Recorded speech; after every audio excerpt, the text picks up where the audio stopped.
Halo sahabat Katolik Indonesia, kali ini kita akan mengulas tentang 5 hal yang harus kamu ketahui tentang Maria Ratu Rosario. Tapi sebelumnya jangan lupa di subscribe dulu ya.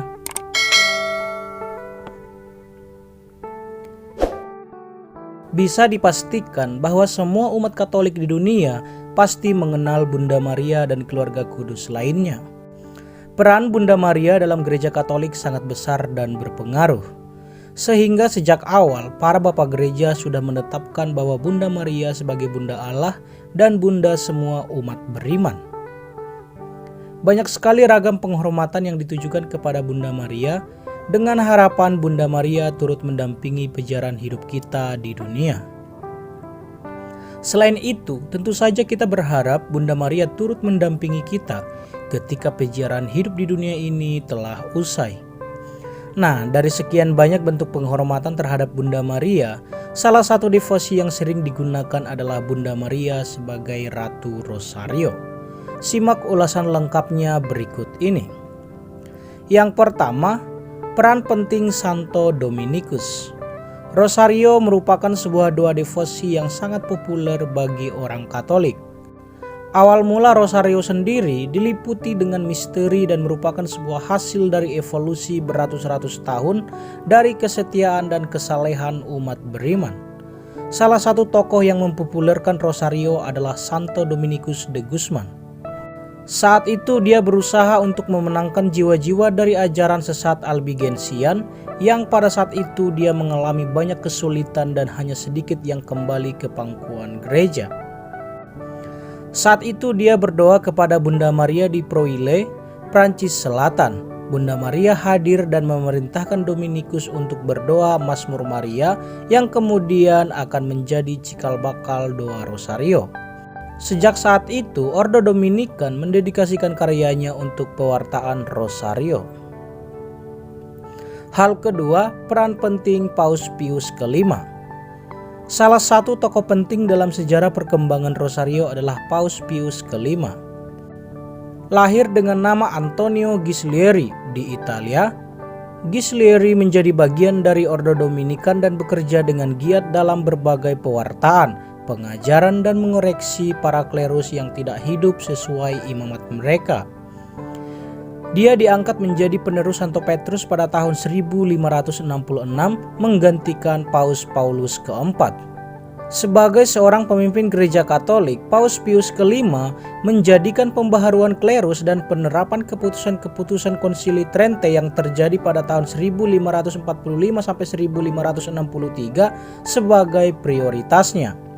Paus Pius V juga dikenal di dalam pembaharuan liturgi yang kemudian melahirkan ritus Ekaristi yang diterapkan di seluruh gereja Katolik. Ritus yang kemudian dikenal sebagai ritus Latin tradisional.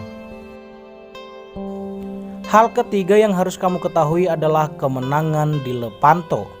Pada tahun 1570 sampai 1571, Kesultanan Utsmaniyah dari Turki berencana untuk menaklukkan Eropa dan juga menguasai Laut Mediterania. Untuk mencegah pergerakan militer Turki ini, Paus Pius V memprakarsai Liga Eropa yang terdiri dari berbagai kekuatan militer Katolik yang ada di Eropa. Pada tanggal 7 Oktober 1571, armada laut Liga Eropa bertemu angkatan laut Turki yang jauh lebih besar di Lepanto, tidak jauh dari semenanjung Yunani bagian barat. Saat pertempuran berlangsung, Paus Pius V mengajak semua orang Katolik di Eropa bersatu dalam doa Rosario. Setelah beberapa jam pertempuran, kemenangan diraih oleh armada Liga Eropa, sebuah kemenangan yang dilihat sebagai penyelenggaraan ilahi melalui doa Rosario. Yang keempat, Bunda Maria ditetapkan sebagai Ratu Kemenangan. Keberhasilan armada Liga Eropa mereda laju Kesultanan Turki ini menjadi alasan untuk bersyukur kepada Tuhan.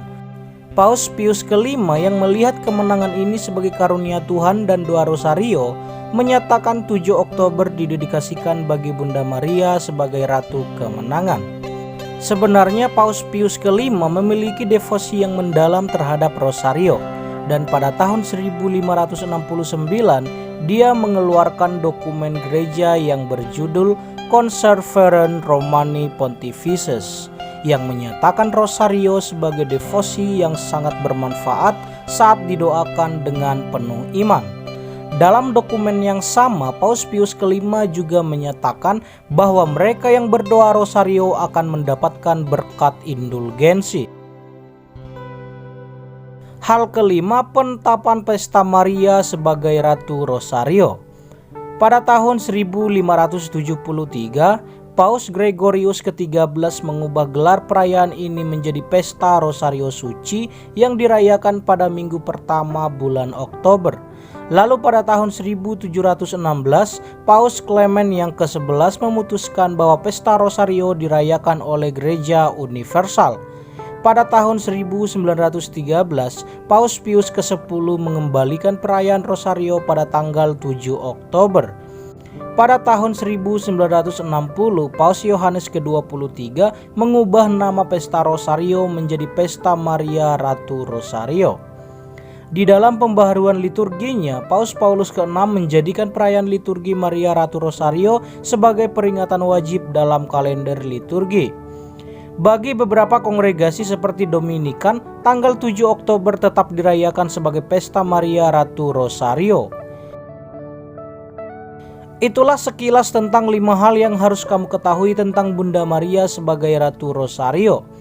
Semoga setelah mengetahui informasi ini, para sahabat sekalian semakin giat dan penuh kesungguhan mendoakan doa rosario setiap harinya. Ya Allah, Putramu Yesus Kristus telah mendapatkan bagi kita anugerah keselamatan kekal melalui hidup, kematian, dan kebangkitannya. Kami memohon kepadamu agar dengan merenungkan misteri rosario yang paling suci ini dari perawan Maria yang terberkati, kami dapat meniru apa yang dikandungnya dan mendapatkan apa yang dijanjikannya. Melalui Kristus Tuhan kita. Amin. Santa Perawan Maria Ratu Rosario Suci, doakanlah kami.